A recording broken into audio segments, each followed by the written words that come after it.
kwenda sawa mpaka sasa. Ilijazwa ndani.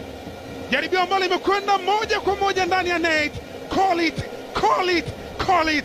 Simba Sports Club, mfalme wa nyika ndani ya ardhi ya Zanzibar, anaendelea kuonesha ufalme wake. Marufuku ama piano ndani ya Zanzibar. Stop ama piano. Wanaruhusu bao safi kabisa ambalo halina tashtiti. Ona kwamba ni bao linalostahili ama vipi. Anakwenda kujithibitishia mwenyewe kwenye VAR, yani VAR inatumika. Anakwenda kuangalia kama linastahili kuwa bao halali ama nini kilitokea. Nini kilitokea? Amekwenda katika screen ile Jean-Jacques Ngambo Ndala. Ulipigwa mpira ambao kimsingi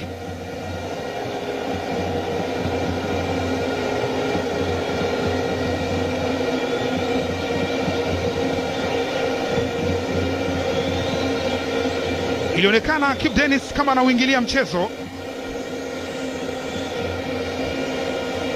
Anauingilia, lakini mwamuzi Jean-Jacques Ngambo Ndala atakuja kuiamua. Oscarin Masuluke naye aliufuata mpira katika direction ile ile, ingawaje hakufanikiwa kuudhibiti usiingie katika nyavu. Itakuwaje katika jaribio hili?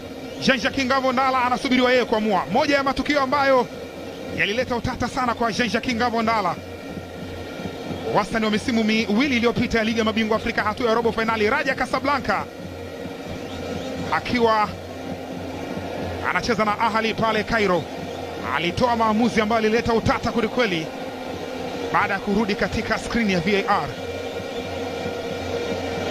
Ilionekana mpira kama umeguswa kwa mkono na mchezaji wa Raja, lakini kimsingi haikuwa hivyo, na ndivyo ambavyo Jean-Jacques Ngambo Ndala anatoa faida kwa Simba, kwa as it is stained ni bao halali. Simba Sports